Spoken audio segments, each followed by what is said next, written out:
Kita tahu bahwa di antara tanda-tanda dekatnya kiamat adalah banyaknya pasar di mana-mana. Jadi banyak pasar di mana-mana itu tanda dari tanda-tanda dekatnya kiamat. Tetapi bukan berarti tanda-tanda dekat kiamat itu mesti negatif. Mesti jelek, tidak. Tidak semua tanda-tanda dekatnya kiamat itu jelek.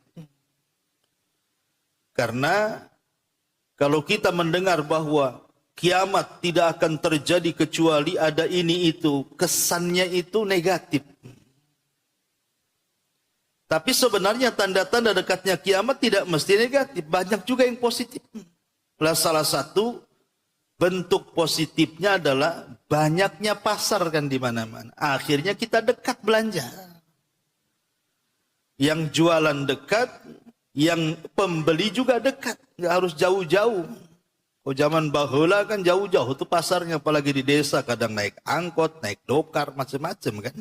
Fitnahnya lebih besar. Ditambah-tambah kata Nabi Shallallahu Alaihi Wasallam, bukan hanya banyaknya pasar, tetapi juga yataqarabul aswaq. Pasar itu mulai berdekatan. Jadi bukan hanya banyak, tapi juga dekat. Bukan hanya dekat kita harus datang ke pasar, sekarang tidak perlu ke pasar, ibu bisa belanja. Apa istilahnya? COD. Ya. Jadi sekarang ini mulai dari jual sayuran sampai ke bumbu-bumbuan dapur itu tinggal COD saja. Jadi ibu tidak perlu ke pasar lagi, cukup di rumah saja. Pegang handphone, datang semua tuh barang tuh. Ini semua tanda-tanda dekatnya kiamat. Tapi ini kan positif. Sebab kalau ibu di rumah, tiba-tiba sayur sudah datang itu kan menyedikitkan fitnah namanya. Sebab kalau sudah harus masuk pasar itu nanti banyak masalah kecuali memang dia tahu adab-adabnya. Lah pasar sendiri sebenarnya disabdakan Nabi Shallallahu Alaihi Wasallam adalah seburuk-buruk tempat. Jadi satu hari Nabi Shallallahu Alaihi Wasallam ditanya soal tempat yang paling baik dan tempat yang paling buruk. Maka Nabi SAW menjawab, sebaik-baik tempat itu adalah masjid. Nah, sekarang kita ini berada di tempat yang paling baik, masjid. Tetapi seburuk-buruk tempat itu pasar, kata Nabi. Kenapa demikian? Karena di pasar itu tempat setan menancapkan bendera genderang perang kepada kita Bani Adam yang masuk ke dalam pasar. Jadi pasar itu tempat perang kita dengan setan. Makanya kalau kita lihat berbagai macam maksiat, Bu, maksiat di luar pasar dengan di dalam pasar itu paling banyak dalam pasar. Sebutkan maksiat di luar pasar, semua ada di pasar tuh. Mulai daripada orang bertengkar di pasar, orang yang berteriak-teriak di pasar, orang yang sumpah-sumpah palsu ya di pasar, orang yang tipu-tipu ya di pasar, suka-suka mengurangi takaran, mengurangi timbangan, mengurangi meteran, mengurangi literan, itu sudah kurang-kurang tuh semua tuh. Yang kedukun juga orang pasar. Banyak raja-raja itu ditaruh di warung-warung tuh. Keyakinannya supaya laris. Ya. Makanya kemudian dosa yang paling banyak itu tempatnya di pasar. Makanya wajar kalau Nabi Shallallahu Alaihi Wasallam itu mengatakan seburuk-buruk tempat itu pasar. Dan sebaik-baik tempat itu adalah masjid. Makanya Nabi SAW mengatakan, kalaupun kita harus masuk ke pasar, dan memang harus masuk ke pasar, kalau nggak ke pasar, macam mana kita mau beli-beli kan? Maka kita harus tahu adab-adabnya, supaya kita menang melawan setan di situ. Dan kalau bisa ibu masuk pasar itu sekedarnya saja, Jadi kalau memang niat ke pasar itu memang belanja yang dicatat, ya sudah ini catat, beli kemudian pulang. Jangan lama-lama. Tapi masalahnya setan ini kan cerdas hari ini. Karena sudah merubah pasar itu bukan tempat yang becek lagi, yang bau lagi. Sudah bukan lagi tempat yang istilahnya kumuh gitu ya. Pokoknya kalau masuk bersih, keluar udah kotor. Masuk wangi, keluar sudah bau. Itu pasar tempo dulu, Bu. Kalau pasar sekarang ya masuk bersih, keluar bersih. Karena sudah dirubah jadi mal-mal tuh. Sudah jadi mall sekarang pasarnya. Dulu di mall nggak ada orang jualan. Sayur-sayur sekarang sudah ada. Lauk-lauk semua sudah ada, lengkap semuanya. Bahkan ada yang masuk mall itu nggak belanja, ngadem saja di situ. Masuk mall, ngilangin keringat karena ada AC-nya kan. Keluar lagi dia. Atau numpang kencing saja di situ. Nah ini kan masalah, Bu. Kalau bisa, Bu, jangan sering ke pasar, jangan sering ke mall. Ini kalau dengar bapak-bapak senang nih biasanya. Ya. Tapi di sini nasihat, karena tadi pasar itu banyak maksiat di situ. Sekarang ibu loh, bersih dari dosa, tiba-tiba masuk ke pasar, keluar pula banyak dosa. Kan masalah jadinya. Yang lebih parah lagi dosanya itu bukan dosa biasa, dosa jariah lagi. Nah ini yang kita khawatirkan, orang-orang yang masuk pasar itu masuk nggak punya dosa, keluar banyak dosa. Makanya harus tahu adab-adab masuk pasar itu. Apa saja adab-adabnya? Lah salah satunya disebutkan di sini. Di mana Nabi SAW mengajarkan adab yang kayaknya sudah banyak ditinggalkan. Entah karena ibu tak hafal doanya, atau karena malas doa, karena buru-buru ya. Wallahu alam. Tapi saya yakin mungkin karena tidak hafal aja mungkin doanya. Husnudon aja lah saya. Ya. Mungkin ibu harus ngapal doa ini. Kata Nabi SAW, di antara adab masuk pasar itu, yang pertama berzikir kepada Allah Subhanahu wa Ta'ala. Karena ini bagian daripada zikir. Man dakhala suqa, barang siapa yang masuk ke pasar. Faqala, maka dia berdoa ataupun berzikir. La ilaha illallahu wahdahu la syarikalah. Lahul mulku wa lahul hamdu yuhyi wa yumit wa huwa hayyun la yamut biyadihil khairu wa huwa ala kulli syai'in qadir. Enggak panjang lah ini zikir ini, Bu. Ya. Ini kan sebentar aja, nggak sampai menitan kalaupun kita baca. Anggaplah ibu baca dari kertas yang dilaminating. Ya. Saya kira nggak banyak kan. Sebelum masuk pasar, ambil dompet, keluarkan nih. Nah, baca. Nggak lama kok. La ilaha illallah wahdahu la syarikalah. Lahul mulku wa lahul hamdu yuhyi wa yumit. Wa huwa hayyun la yamut biyadihil khairi. Wa huwa ala kulli syai'in qadir. Sebentar tuh. Tapi lihat, Bu, pahalanya. Belum masuk saja ke dalam pasar, ibu sudah dapat pahala banyak. Kata Nabi SAW, kataballahu lahu alfi hasanatin. Allah catat bagi ibu 1 juta kebaikan. Cukup sampai di sini? Tidak. Wa maha anhu alfi hasanatin. Wa maha anhu alfi sayyiatin. Yang kedua, Allah hapus lagi itu 1 juta keburukan. Dan yang lebih hebat lagi, wa rafa'a lahu alfi darajah.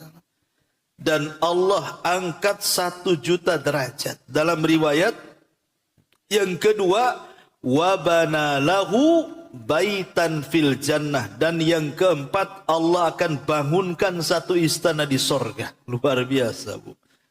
4 di sini kan, ibu akan dapat. Pertama, dicatat 1 juta pahala. Kedua, dicatat dihapuskan 1 juta kesalahan. Yang ketiga, diangkat 1 juta derajat. Dan yang keempat, dibangunkan 1 istana lagi di surga. Kurang apa coba Allah memberikan pahala besar.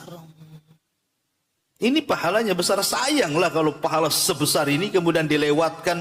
Padahal ibu ini bolak-balik masuk pasar itu. Hampir setiap hari ke pasar. Coba kalau setiap hari ke pasar baca doa ini. Pamannya sebulan aja tiap hari masuk pasar. Itu ibu sudah punya 30 istana di sorga. Ya. Tapi jangan kemudian menyengajakan ke pasar hanya untuk baca doa ini saja. Ya. Ibu nggak belanja, tiap hari saya mau nongkrong di depan pintu pasar lah. Habis doa ini pulangan, bukan begitu maksudnya.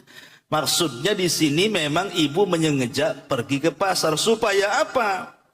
Karena tadi orang kalau sudah masuk pasar bu itu akan banyak dosa di situ.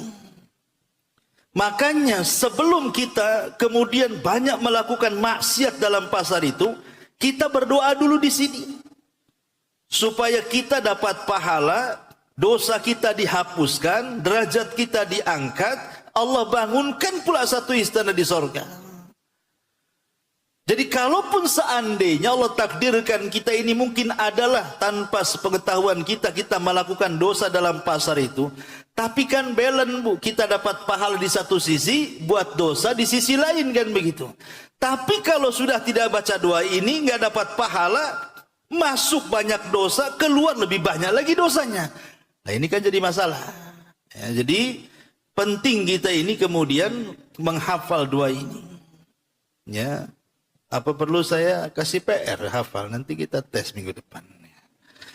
Baik, ini yang pertama, nanti kita kembali. Tapi kita akan runut dulu beberapa adab masuk pasar. Yang kedua, ada muraf'is sauti. Kalau masuk pasar bu, jangan suka teriak-teriak di pasar. Ya, jangan suka berteriak-teriak di pasar. Seperti umpamanya, seseorang kemudian kasar cara ngomongnya. Ya. Ataupun terlalu meninggi suaranya. Atau membentak-bentak para pedagang. Karena Nabi SAW dalam hadis Bukhari itu mengatakan bahwa faqad warada fi sifatihi sallallahu alaihi wasallam annahu laisa bifadhin wala ghalidin wala sakhabin fil aswaq wala yadfa'u bis sayyi'ati sayyi'ah walakin ya'fu wa yastaghfir. Di antara sifat Nabi SAW itu, Rasul tidak pernah berkata kasar. Rasul tidak pernah keras dan mengangkat suara. Dan Rasul tidak pernah membentak-bentak di pasar. Dan Rasul tidak pernah membalas keburukan dengan keburukan, tetapi Rasul banyak memaafkan. Makanya ini adab orang masuk pasar, jangan suka teriak-teriak. Ya, kalau memang mau beli sesuatu ya beli, kalau tidak ya sudah, cocok ya beli, nggak cocok ya tinggalkan. Nggak perlu bantah-bantah dengan pedagang. Dan kalau bisa lagi bu, Nabi SAW pernah mengatakan rahimallahu mra'an samhan idza ba'a wa samhan idza ishtara. Semoga Allah Subhanahu wa taala merahmati sesiapapun yang masuk ke dalam pasar. Kemudian di dalam pasar entah dia jadi pembeli, entah dia jadi penjual, tapi dua-duanya memudahkan. Jadi kalau ibu jadi pedagang memudahkan pembeli, kalau ibu menjadi pembeli mudahkan pedagang. Seperti apa mudah-mudahkan itu? Contoh umpamanya, ya. Ibu beli sayur, beli bumbu, beli apalah di pasar itu yang ringan-ringan. Kemudian uangnya lebih, anggap saja kembalinya 1.000, 2.000 atau 3.000 perak kan gitu. Kata pedagangnya, aduh besar kali ini uangnya. Ya. Tunggulah saya mau cari kembalian ke orang, mau ditukar. Kalau hanya 1.000, 2.000 itu ikhlaskan saja lah Bu. Ya. Ya sudahlah ambil saja. Kan enak tuh Bu ya. Ini gara-gara ibu uang 2.000, uang kembali itu, kadang-kadang pedagang harus keliling pasar tuh cari susuan tuh. Lah habis waktunya kan, hanya untuk mengembalikan uang yang gak seberapa. Lain kalau kembaliannya banyak, uang ibu 100.000 umpamanya kan, kemudian belinya 10.000 kan, kembalinya 90.000. Ya mungkin terlalu besar lah kalau dikasih. Ya. Tapi kalau hanya 1.000, 2.000 perak, apa susahnya sedekahkan? Karena mereka juga kadang-kadang orang susah, orang para pedagang itu. Kan enak kalau begitu tuh. Itu namanya samhan idashtara namanya. Memudahkan saat menjadi pembeli. Dan itu bagian daripada shadaqatus sir namanya. Sedekah yang tidak ada yang tahu kecuali ibu, pedagang, dan Allah. Dan itu jauh daripada riya. Ya. Jauh daripada riya. Mau riya sama siapa kan itu, uangnya juga sedikit. Kemudian yang tahu cuma ibu dengan dia saja. Dan shadaqatus sir, sedekah yang tidak ada yang tahu kecuali ibu dengan Allah itu yudfi'u ghadabar Rabb, bisa memadamkan murkanya Allah. Jadi kalau Allah takdirkan Allah mau ngasih penyakit, tak jadi itu gara-gara sedekah itu. Besar keutamaannya. Atau ibu jadi penjual lah. Sama juga. Ibu jadi penjual itu, umpamanya ibu tidak mengambil untung banyak-banyak. Ya sudahlah, kalau sudah dapat untung umpamanya, ambil sajalah. Tidak harus kemudian ngambil untung banyak kan itu. Yang jelas cepat laku dan menyenangkan penjual, menyenangkan pembeli umpamanya. Syukur-syukur kalau seandainya menyenangkan pembeli. Contoh umpamanya ibu jual buah-buahan. Nih pembeli ini beli 1 kilo umpamanya salak atau jeruk atau dukuh gitu ya. Kemudian sudah timbangan tuh udah pas 1 kilo tuh Bu. Ibu tambah lagi setengah on tanpa tahu yang beli itu. Itu juga sama shadaqatus sir namanya. Sedekah yang tidak ada yang tahu, lebih hebat lagi itu karena kadang-kadang pembeli tidak tahu kalau ibu tambah lagi. Coba. Jadi kalau itu kemudian dilakukan kata Nabi SAW, rahimallah, Allah akan merahmati dia. Jadi pembeli dia berkah, penjual juga berkah, dua-duanya berkah. Ini enggak, malah sengaja diganjel timbangannya. Kadang-kadang lagi lengah gitu diambil lagi salaknya. Nah, ini ngapain ini? Ini kan masalah Bu. Ya, itu masuk pada wailun lil mutaffifin nantinya. Neraka wel bagi orang yang curang dalam dagang. Jadi adab sebagai pembeli, maka mudahkan penjual atau sebaliknya. Kemudian juga yang keempat adalah al-muhafadzatu ala nadhafatis su. Menjaga kebersihan. Ya kalau memang kita jadi penjual, ya kalau bisa itu menjaga kebersihan supaya yang beli pun umpamanya senang kan gitu. Ini jadi penjual banyak lalernya di situ, siapa yang mau beli kan itu ya. Kadang-kadang jijik kita mau beli jadinya. Ya. Kemudian juga yang kelima al-muhafadzatu 'alal wafa'i bil uqud. Menjaga akad. Menjaga akad. Kalau ibu umpamanya sudah akad dengan penjual, mau membeli sesuatu nih, tapi lupa ibu mungkin uangnya kurang. Sudah belanja, uangnya kurang. Kemudian adalah barang yang ingin ibu beli. Kemudian transaksi dengan penjual. Saya mau beli ini tapi uangnya tak ada. Ya tolong ya jangan dikasihkan orang. Nanti siang saya kesini lagi. Itu kalau sudah janji begitu Bu. Jangan kemudian penjual dijual sama orang. Karena sudah ada akad namanya. Karena di zaman Nabi SAW, Rasul ini pernah pesan seekor kuda. Dia beli seekor kuda. Janji siang akan diantar kudanya dan Rasul akan siapkan uangnya. Ketika sudah sampai waktu itu, akad jual belinya, tiba-tiba yang jual kuda tak ada. Tak datang-datang. Rupanya sama dia dijual sama orang kudanya. Jadi ketemulah Nabi SAW mengatakan, Fulan, bukankah engkau sudah akad denganku? Akan menjual kudamu kepadaku. Aku sudah siapkan loh uangnya. Apa kata dia? Enggak. Aku enggak pernah janji sama Muhammad katanya.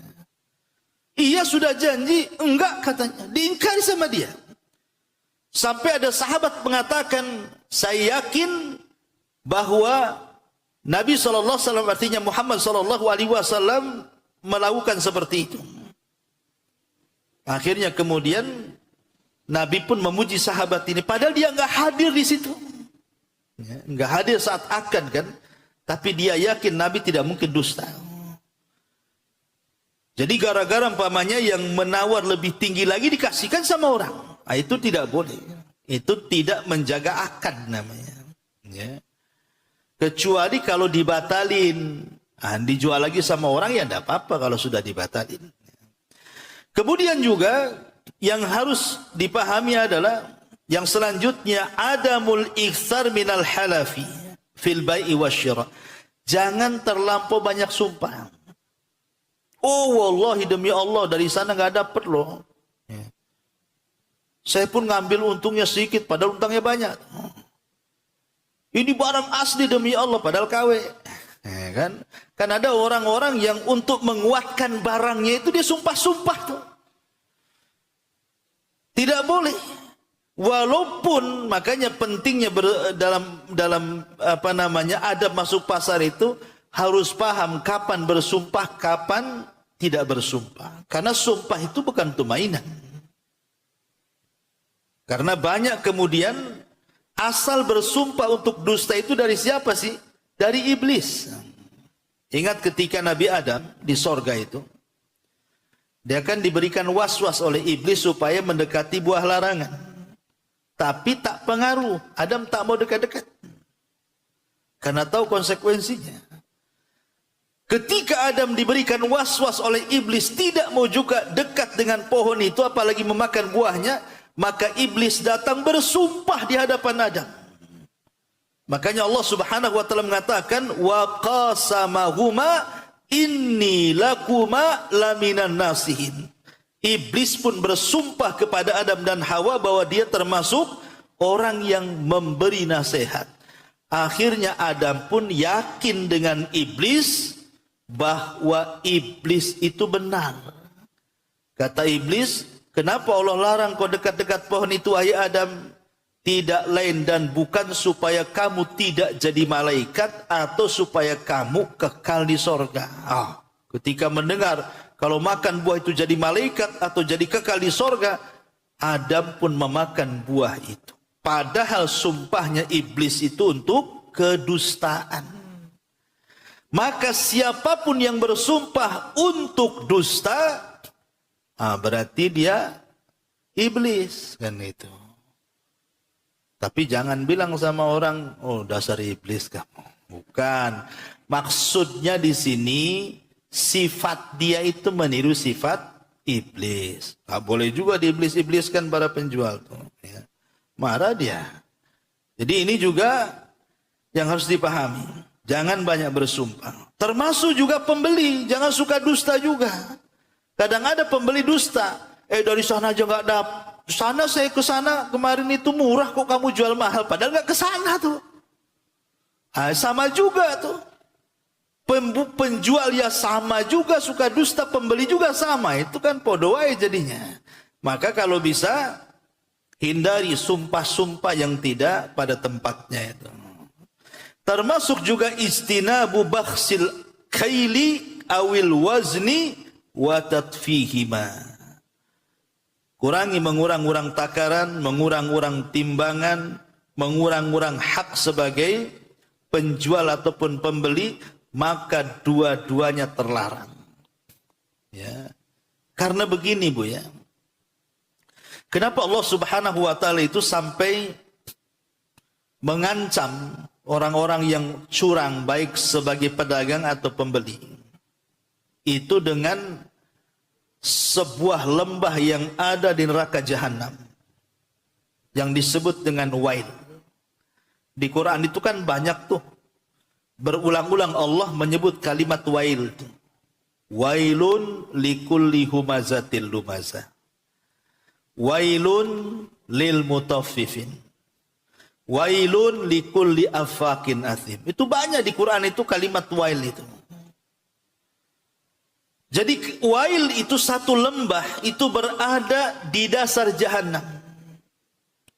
Jadi kalau orang itu dijatuhkan dari atas titian sampai ke dasar lembah jahanam itu 70 tahun baru sampai itu. Karena lembah itu hitam, gelap, busuk, dan semua nanah darah penghuni neraka itu tumplek di situ. Itulah disebut wail namanya. Sebuah lembah di neraka jahanam. Saking menakutkannya, jahanam sendiri sampai setiap hari meminta isti'adzah, perlindungan kepada Allah. Bayangkan, jahanamnya sendiri sampai ketakutan dengan lembahnya tuh. Lembah itu disebut wail. Untuk siapa lembah ini?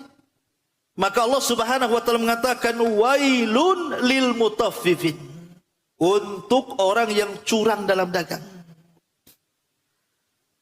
Seperti orang yang apabila di posisi penjual dia kurang-kurang tuh. Tapi kalau di posisi pembeli minta pula ditambah. Makanya hati-hati Bu. Ibu jangan suka ngutil. Apa istilah ngutil? Ya? Umpamanya ada orang jual buah-buahan Bu, duku atau apa gitu kan. Dan penjual itu tidak nyuruh ibu nyicipin. Ibu main ambil saja duku itu. Ustadz kan cuma 1 butir itu. 1 butir pun ngutil namanya. Main ambil, udah dimakan kecut. Dicaci pula penjualnya. Buat apa kecut katanya. Pergi nggak dibayar 1 butir itu. Lah 1 butir itu kan barang penjual kan gitu. Kita sebagai pembeli nggak boleh main ambil-ambil kayak gitu. Kecuali kalau ditawari. Ya mungkin itu kan bentuk marketnya penjual kepada pembeli biar beli kan. Kadang-kadang ditawari ambillah cicipi. Itu nggak masalah. Berarti dia dikasih itu. Tapi jangan pula yang dikasih ini ibu ngambil yang lain pula kan. Gitu. Yang dikasih lah kan itu. Nah, kalau ibu cocok beli, tak cocok tak usah kan, tidak ada masalah. Ini tidak ditawar, udah main ambil saja. Itu termasuk mutaffif namanya. Ya. Atau sebagai penjual juga sama. Orang ini beli 1 kilo salak. Ketika lengah diambil 2-3 salak itu akhirnya hilang setengah on. Itu mutaffif juga, baik dari sisi pembeli atau penjual sama-sama mutaffif, mendapatkan wail. Naudzubillah. Ya, mendapatkan wail. Kenapa sedemikian ngerinya ya hukuman, padahal terkadang kalau ibu ngutil satu duku itu kan nggak kenyang Bu. Ataupun mungkin sebagai pedagang kalau ngurangi 1-2 salak kan nggak kenyang juga kalau dimakan itu. Tapi kenapa hukumannya mendapatkan wail, sebuah lembah dalam jahanam coba? Begini Bu. Kadang-kadang kalau kita di posisi penjual, kita kan tidak tahu posisi pembeli ini siapa. Bisa saja pembeli ini anak yatim, bisa saja pembeli ini fakir miskin, bisa saja dia nampak pakai mobil tapi beli untuk disedekahkan kepada panti asuhan dan fakir miskin. Kan kita tidak tahu. Ya. Atau sama, kita dia tahu penjual ini siapa. Jangan-jangan dia pelayan saja di situ. Sebenarnya dia orang susah, mungkin pekerjanya. Atau mungkin dia orang fakir, orang miskin. Dia mengadu nasib dengan jualan itu. Berarti kalau kita kemudian mengurang-urang di situ, bisa saja mengurangi hak anak yatim, mengurangi hak fakir miskin, mengurangi orang-orang yang berhajat kepada itu. Itulah kenapa kemudian ancamannya berat sampai dikatakan wail. Makanya Betul kalau kata Nabi, rahimallahu imra'an. Semoga Allah merahmati orang-orang yang memudahkan tadi. Maka ini termasuk adab daripada adab-adab pasar juga. Karena kalau kita mengambil tanpa sepengetahuan, ya, maka itu termasuk ghosob namanya. Ibu harus kembalikan. Termasuk juga kalau bagi ibu-ibu ya, ada masuk pasar itu Bu, ibu harus pakai pakaian sopan, tutup aurat, ya. Masuk pasar itu jangan sampai kemudian membuka aurat, karena bagaimanapun berdosa. Kemudian hindari ikhtilat kalau ada laki-laki di situ, gitu ya. Hindari ikhtilat sebisa mungkin. Di sana banyak laki-laki, tunggu dulu, ya, biar mereka dulu beli baru kita, gitu ya. Karena itu juga walaupun remeh-remeh seperti itu juga dosa masalahnya. Tidak boleh. Dan itu bisa jadi sedosa jariah ibu buat fitnah sama orang. Maka pakaian pun harus bagus. Maksudnya menutup aurat. Ya. Tapi sebaliknya juga jangan terlalu menggunakan pakaian syuhrah. Karena sekarang ini banyak ibu-ibu kalau mungkin ke pasar basah biasanya pakaiannya khusus tuh. Yang jelek-jelek aja lah karena masuk wangi keluar pasti bau. Tapi kalau ke mall nggak yakin saya. Ya. Pasti bedakan dulu kan Bu. Ya, lipstikan dulu, bedakan dulu, skincare dulu atau apa istilahnya kan mestilah itu. Ya. Lah ini kan aneh. Coba masuk mall cantik-cantik semua. Pulang dari mall jelek semua. Karena nggak kebeli sih masalah. Raut mukanya berubah semua. Intinya bahwa di sini hal-hal yang seperti itu juga tetap itu bagian daripada adab-adab masuk pasar. Dan juga syiarkan bahwa kita ini seorang muslim, ya, berusaha untuk berakhlak di dalam pasar. Jangan sampai kita dusta, jangan sampai kita ghibah, jangan sampai kita mencela, mencaci, memaki, ya, karena itu bukan akhlak seorang muslim. Baik, kita kembali kepada hadis yang kita bahas di sini. Jadi di sini Nabi SAW menyebutkan hadis ini dan dicantumkan oleh pengarang dari 175 jalan menuju surga adalah salah satunya ibu berzikir dengan zikir yang sangat-sangat singkat di sini, namun lihat pahalanya luar biasa. Saya ulas lagi, ya nggak apa-apa. Man dakhala suqa, siapa yang masuk ke pasar, pasar apa saja. Oh, masuk mall sama aja. Ya, kalau sekarang kan ada minimarket itu juga pasar. Ya, ibu masuk ke minimarket itu pasar juga. Ya, atau mungkin pasar-pasar yang ma'ruf lah kan gitu, pasar-pasar basah. Pokoknya yang jelas tempat yang dikatakan itu pasar, mau mall, mau minimarket, mau pasar basah ya. Dan alhamdulillah sekarang pasar itu mudah di mana-mana. Hampir setiap perumahan mesti ada pasarnya itu dan berdekatan kan itu. Artinya kalau kita ingin mengamalkan zikir ini tidak sulit. Tidak susah gitu. Dan zikir ini tidak perlu ada tenaga. Cukup digerakkan lisan saja sudah mendapatkan banyak semua. Dan masuk pasar itu kan jamnya tidak ditentukan kan Bu. Ya, bisa pagi, bisa siang, bisa sore. Gitu. Jangan jam 1. Jam 1 tak ada yang buka lah. Artinya kan dari pagi sampai jam 10 masihlah buka-buka kan mall-mall itu.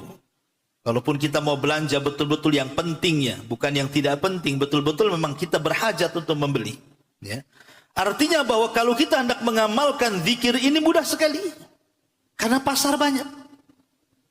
Dan setiap hari kita tidak selalu ke pasar, entah ke mall, entah ke minimarket, entah ke pasar basah, mesti setiap hari. Ya. Makanya kemudian Nabi SAW mengatakan, Man dakhala suqa faqala la ilaha illallah wahdahu la syarikalah. Di sini ada pengakuan tauhid. La ilaha illallah. Tidak ada sesembahan yang berhak disembah kecuali Allah. Wahdahu la syarikalah. Dan semata-mata tidak ada sekutu baginya. Kenapa di sini memulakan dengan tauhid? Karena kita akan masuk ke dalam pasar yang di situ tempat perangnya kita dengan setan. Makanya dimulai dengan tauhid, dan tauhid itulah yang memantapkan iman kita. Supaya enggak kepengaruh dengan berbagai macam maksiat dalam pasar itu, makanya diawali dengan kalimat tauhid. Karena tauhid itulah yang memantapkan kita. Baru setelah mengemukakan sebuah tauhid, la ilaha illallah, baru kita mulai memuja dan memuji Allah Subhanahu wa taala. Lahul mulku wa lahul hamdu yuhyi wa yumit wa huwa hayyun la yamut. Baginya kerajaan, baginya pujian. Jadi seluruh kerajaan yang ada di permukaan bumi dan di alam semesta ini, itu semua milik Allah Subhanahu wa ta'ala. Begitu juga seluruh pujian itu milik Allah. Makanya posisi Allah itu, Bu, ibu senang tetap harus dipuji, ibu susah tetap Allah harus dipuji. Karena Allah itu senantiasa harus dipuji. Jangan memuji Allah ketika senang, ketika susah tak memuji Allah.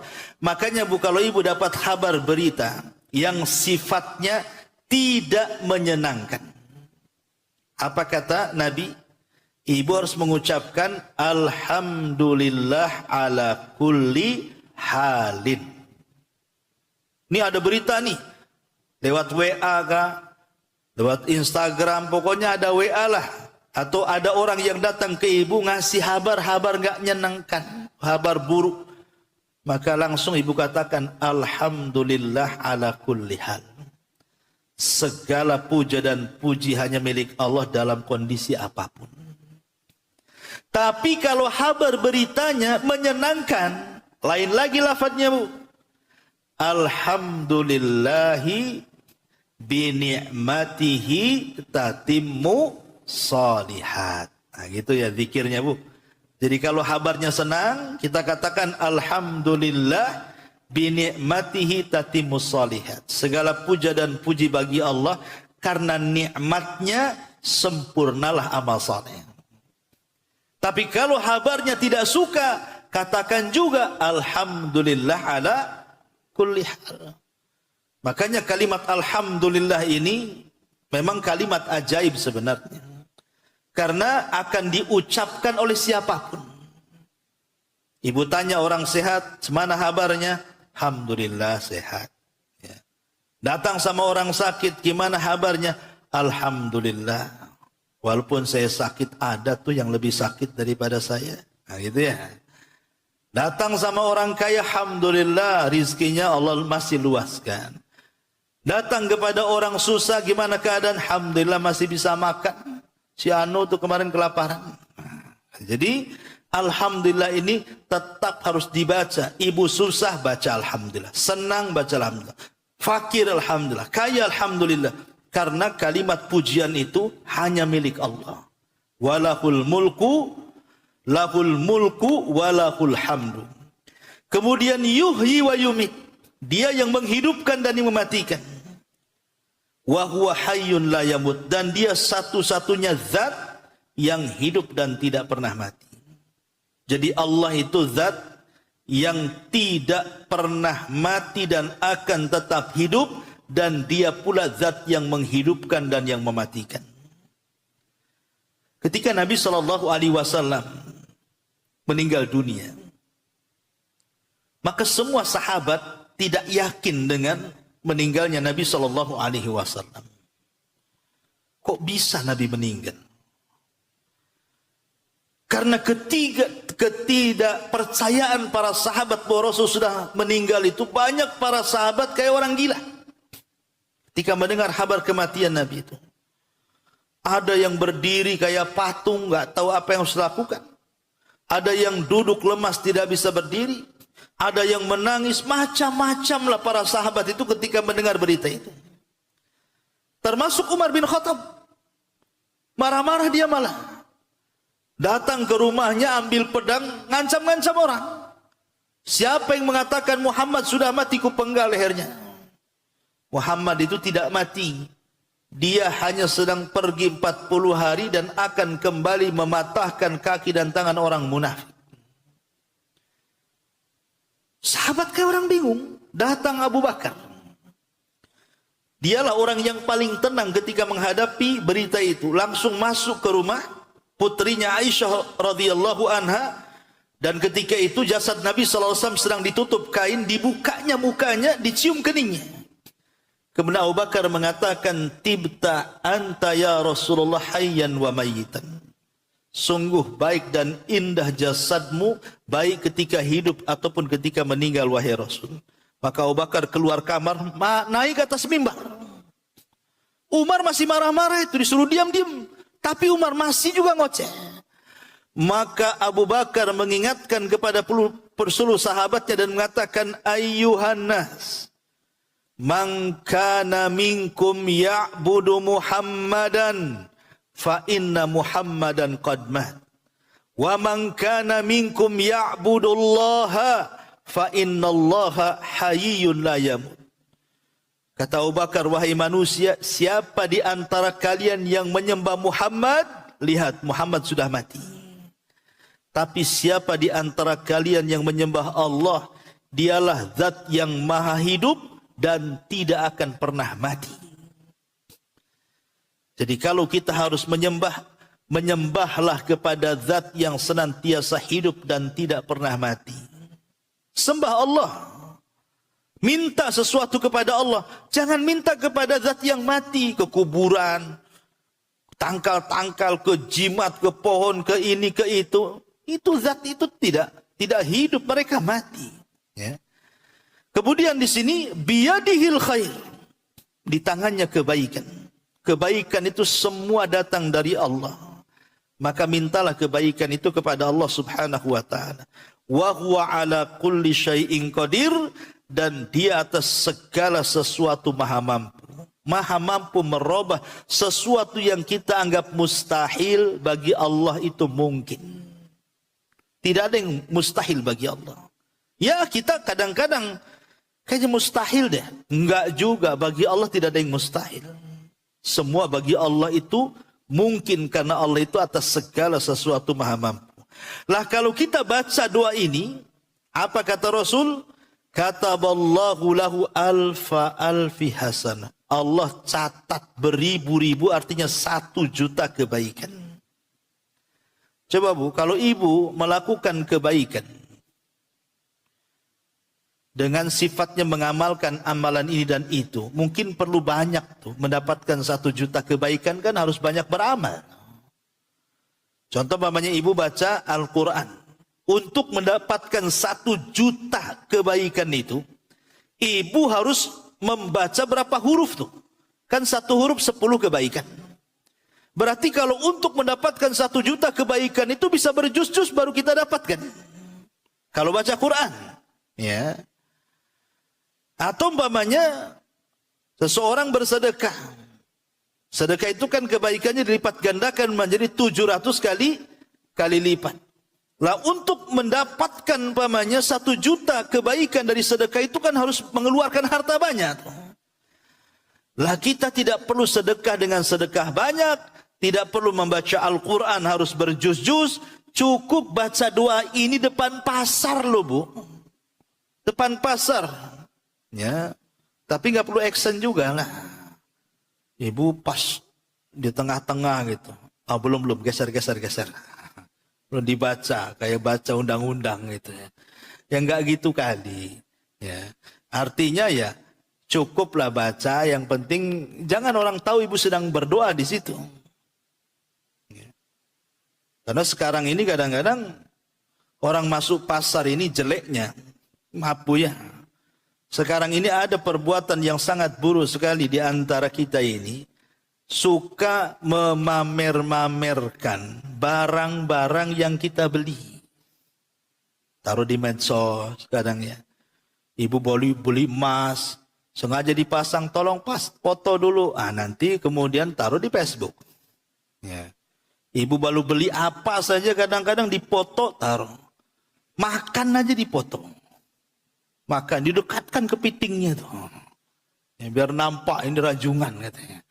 Kadang untuk apa coba memamerkan barang-barang yang dibeli itu? Masalahnya begini Bu, ada hadis Nabi SAW yang mengatakan likulli ni'matin mahsudun. Setiap nikmat yang dipamerkan itu selalu ada orang yang hasad. Ingat itu.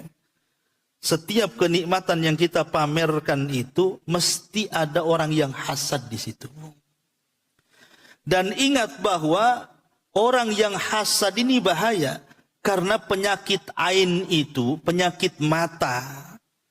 Maksudnya penyakit mata yang bagian dari jenis sihir itu datang dari orang hasad. Kalau penyakit mata merah beli insto saja. Ya, maksudnya di sini penyakit mata yang sifatnya itu diiringi dengan sihir. Makanya kenapa kalau kita lihat Bu, orang-orang yang suka memamerkan harta di medsos itu, kemudian ada orang yang hasad kepadanya, kemudian terkena penyakit ain, itu bahaya Bu. Entah jadi akhirnya sakit, entah akhirnya mati, ya udah kaya mati, kan rugi dia kekayaannya. Maka kalau bisa Bu, ibu kaya cukuplah ibu yang tahu, supaya tidak jadi fitnah. Tidak perlu dikasih tahu saya punya ini, punya itu. Itu satu sisi ria, sisi lain takutnya ada orang hasad gitu maksudnya. Maka di sini kembali bahwa kataballahu alfa hasanatin. Kemudian yang kedua, wa maha anhu alfi sayyiatin. Selain Allah catat 1 juta kebaikan, Allah hapus pula 1 juta keburukan. Terkadang kita ini kan malas untuk istighfar. Kita pasti berbuat dosa setiap hari Bu. Mata, telinga, otak, mudah kita ini berbuat dosa. Terkadang kita malas istighfar. Tapi cukup membaca zikir ini, bayangkan 1 kali saja. Tidak usah berkali-kali, karena tidak ada perintah harus 2-3 kali. 1 kali saja kita baca. 1 juta itu, bayangkan dosa dihapuskan Allah. Luar biasa. Ya. Kemudian yang ketiga, wa rafa'alahu alfi darajah.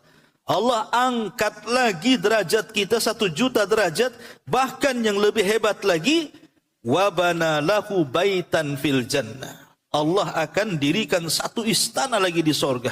Luar biasa.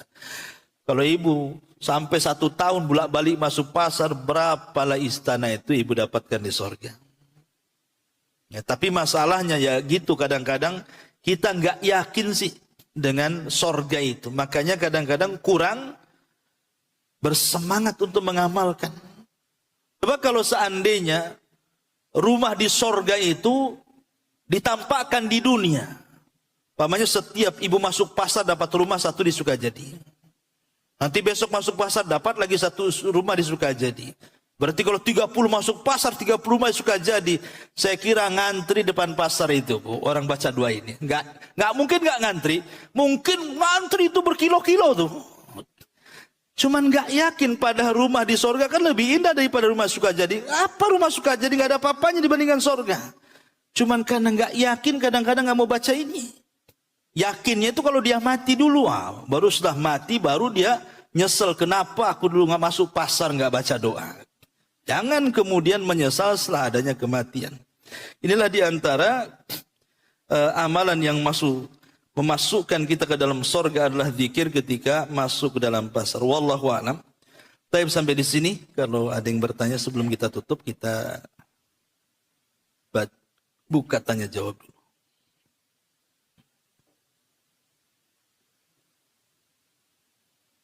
Ini mic-nya ada di sini, ya. Kalau mau tanya.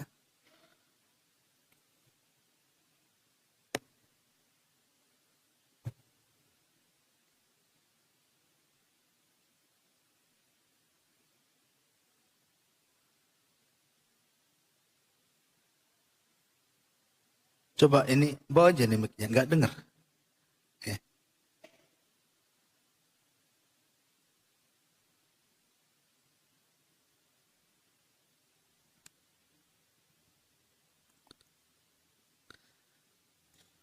Dipencet dulu.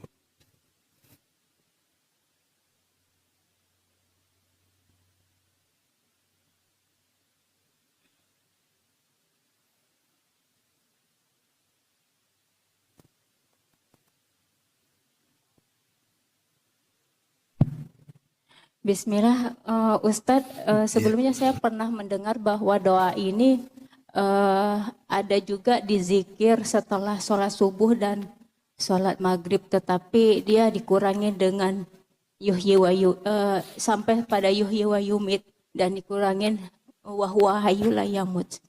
Iya. Itu yang mana yang benar Ustadz? Soalnya ada salah satu hadis juga yang disampaikan salah satu ulama bahwa sama dengan lafaznya dengan doa masuk pasar. Iya, alhamdulillah. Ya, dzikir ini terkadang kan ada kemiripan-kemiripan, itu wajar. Tapi kan inti yang kita lihat isi daripada kandungan zikir ini. Memang ada di zikir pagi dan petang itu kurang lebih lafadznya seperti ini. Ada yang dikurangi, ada yang persis. Ya. Seperti dikurangi beberapa lafaz, tapi ada juga yang persis. Ya tidak ada masalah. Ya, karena memang anjurannya juga masing-masing. Cuman kalau zikir pagi dan petang itu kan banyak dia. Bukan satu zikir, tapi ada beberapa zikir dan beberapa ayat dalam Al-Quran yang dibaca. Karena memang pengaruhnya besar. Ya, orang yang zikir pagi petang itu pengaruhnya besar sekali. Keutamanya juga banyak. Nah, jadi ini lafaz yang diajarkan Nabi tentang masuk pasar ini memang lafaz khusus. Lafaz khusus walaupun ada kemiripan karena memang ada perintah ini yang dibaca, ya sudah baca saja. Karena apalagi hadisnya memang walaupun ada sebagian para ulama mendhaifkan, tetapi ada juga yang mensahihkan, salah satunya Syekh Albani menghasankan hadis ini sehingga bisa dipakai. Bisa dijadikan hujah untuk kita dalam mengamalkan zikir ini ketika masuk ke dalam pasar. Tapi sekali lagi bahwa ingat bahwa ketika kita membaca salah satu keutamaan yang sangat besar, ya, tentu kita akan terdorong untuk mengamalkannya. Kenapa sampai dibaca 1 juta kesalahan, kita dihapuskan 1 juta pahala dicatat, 1 juta derajat diangkat, dibangunkan satu istana di sorga. Ini kan sebagai pendorong sebenarnya supaya kita mengamalkan zikir ini. Lah zikirnya sendiri itu punya keutamaan lagi. Dari sisi zikirnya itu punya keutamaan banyak. Zikir itu salah satunya menenangkan hati, menjauhkan kita dari setan, kemudian menjadikan kita lebih berkah lagi. Itu kan dari segi keutamaan umumnya. Keutamaan khususnya ya ini kalau dibaca ketika masuk pasar. Tapi kalau dibaca ketika zikir pagi dan petang tentu keistimewaannya akan berbeda lagi. Ya, intinya yang jelas selama riwayatnya sahih, baik zikir pagi dan petang ataupun ketika masuk kepada pasar baca saja. Ya, kita hanya sami'na wa ata'na saja. Apa yang Nabi ajarkan kepada kita ya kita lakukan. Wallahu a'lam.